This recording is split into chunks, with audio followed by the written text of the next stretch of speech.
By the time of the Clone Wars, wherein the Jedi took up arms in a galaxy-wide conflict and led the forces of the Republic as generals against the armies of the Separatists, the Jedi's image was significantly linked with the lightsaber, their unique and distinct weapon.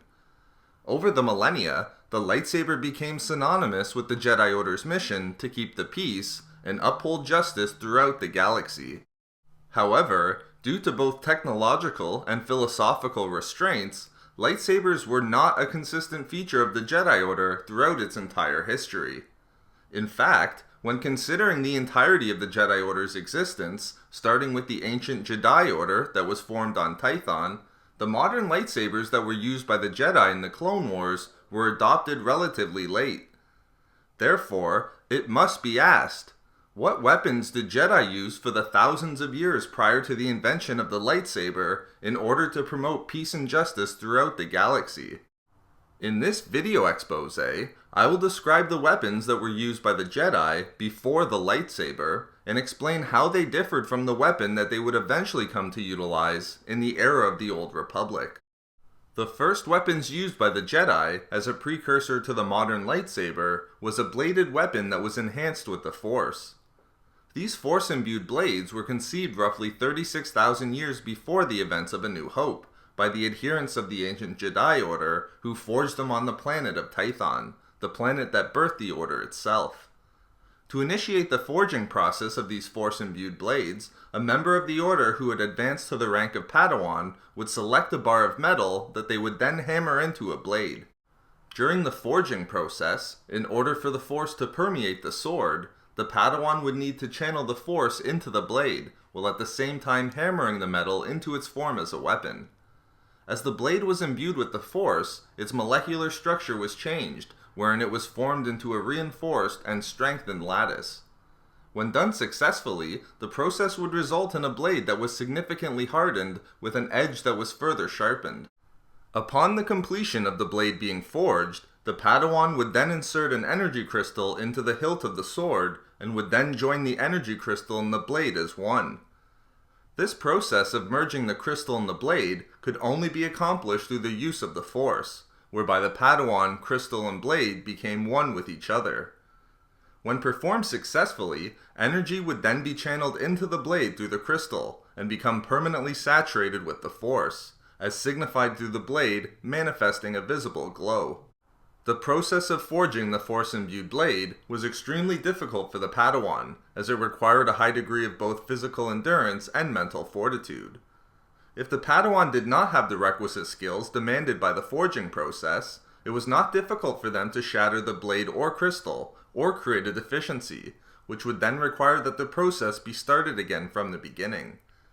However, if successful, they would have created a sword that was enhanced in both its strength and sharpness, that would allow for the Force-imbued blade to slice through practically anything but the strongest metals. For thousands of years, these Force-imbued swords were the primary weapon used by the Jedi. It wasn't until the introduction of the Force Saber that the Jedi would begin the process of developing the technology that would go on to create the first lightsabers. An invention of the Rakata, the Force Saber required a special crystal and the necessary skills in alchemy to create a glowing energy blade that would extend from the weapon's hilt. Due to the fact that the Force Saber channeled a significant amount of dark side energy through its blade and crystal, the members of the ancient Jedi Order who took up this weapon accepted the risk of falling to the dark side every time they used it. Nonetheless, the Force Saber's technology would provide the Jedi with the basic principles that they would utilize in the creation of their first lightsabers. The direct predecessor of the modern Jedi lightsaber was the Proto-Saber, which was the first design of what would go on to become the lightsabers of the Jedi Order. The technology of the Proto-Sabers was similar to that of a lightsaber in that they emitted a blade of plasma from the weapon's hilt, which contained a focusing crystal within it. However, the significant difference between the Proto-Saber and the modern lightsaber was in the former, the bottom of the hilt was connected through a cable to an external power supply that would be placed upon the Jedi's belt, hip, or back. The external power pack was a necessary component of the Proto-Saber, as the technology that existed at the time was not sufficient to allow for a power supply to fit inside of the weapon's hilt to provide enough energy to power its plasma blade. Demonstrating the limitations in technology at the time, even the large power packs that were external to the weapon itself only provided a temporary supply of power, wherein a Jedi had to be cognizant of how much power remained during battle. Therefore, in addition to the obvious limitations that the proto-saber had in terms of mobility, whereby attacks such as saber throws were impossible, the proto-saber was also limiting in regards to its power supply. With the advancements in technology, whereby the invention of smaller power cells allowed them to be placed within the hilt of the lightsaber and replace the external power pack, the proto-saber was rendered obsolete. As the external power pack and its accompanying cord connecting to the weapon's hilt could be removed, the proto-saber was replaced by the lightsaber, thereby providing the next generation of Jedi who adopted it with greater freedom and mobility and a more efficient weapon that could be powered for much longer.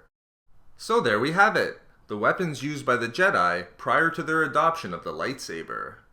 We love making these videos, so why not subscribe for more fun Star Wars theories and discussions? Also, if you enjoyed the video, think about giving a like or leaving a comment. If not for me, for the Ricotta.